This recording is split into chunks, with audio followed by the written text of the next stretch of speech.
વર્ષ 2008માં London BAPS Swaminarayan મંદિરને Britain સરકાર દ્વારા પ્રાઇડ ઓફ પેલેસ એવોર્ડ એનાયત થયો.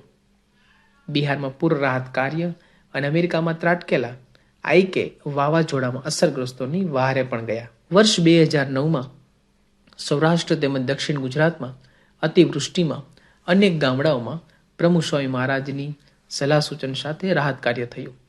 લંડનના બીએપીએસ સ્વામિનારાયણ મંદિરને queen's award of voluntary services award એનાયત થયો.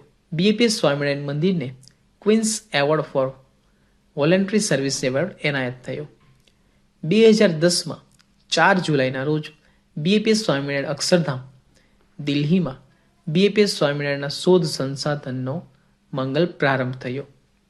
2011માં સ્વામિનારાયણ અક્ષરધામ દિલ્હીને રીડર ડાયજેસ્ટ દ્વારા 21મી સદીની 7 અજાયબીઓમાં સ્થાન મળ્યું.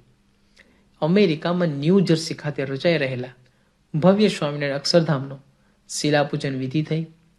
ટાન્ઝાનિયામાં થયેલા વિસ્ફોટ અને જાપાનમાં આવેલ સુનામી ભૂકંપમાં અસરગ્રસ્તોની સેવામાં પણ જોડાયા.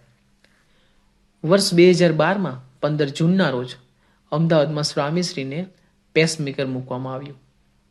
વર્ષ 2012માં જ અમદાવાદમાં બીએપીએસ યોગીજી મહારાજ હોસ્પિટલનું ઉદ્ઘાટન પણ થયું. વર્ષ 2013માં અમદાવાદ ખાતે બીએપીએસ યુવા પ્રવૃત્તિ ષષ્ઠી પ્રવૃત્તિ મહોત્સવ યોજાયો, જેમાં 60,000 જેટલા યુવાનો રચનાત્મક બન્યા. વર્ષ 2013માં વડોદરા ખાતે નૂતન બીએપીએસ શાસ્ત્રીજી મહારાજ હોસ્પિટલનો શુભારંભ થયો. વર્ષ 2014માં 10 ઓગસ્ટના રોજ અમેરિકામાં ન્યૂ જર્સી ખાતે રોબિન્સવિલમાં પરમ પૂજ્ય પ્રમુખ સ્વામી મહારાજે અક્ષરધામ સંકુલમાં નૂતન મંદિરનું ઉદ્ઘાટન અને અક્ષરધામ મહામંદિરનું ભૂમિતલ પૂજન કર્યું. બ્રહ્મ સ્વરૂપ શાસ્ત્રીજી મહારાજ સાર્ધ શતાબ્દી વર્ષ ઉપક્રમે 23,000 વૃક્ષોનું વાવેતર અને યુવાનો દ્વારા 5,72,100 સીસી રક્તદાન, આ ઉપરાંત અનેક વિધિ સેવા સમાજસેવી કાર્યો પણ કર્યા.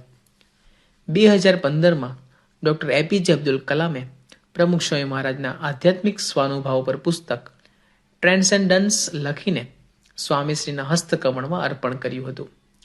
વર્ષ 2016માં 3 મેથી 13 મે 2016 સુધી પ્રમુખ સ્વામી મહારાજે બીએપીએસ સ્વામિનારાયણ મંદિર સારંગપુરનો 10 દિવસીય શતાબ્દી મહોત્સવ હજારો ભક્તોની ઉપસ્થિતિમાં ઉજવ્યો હતો.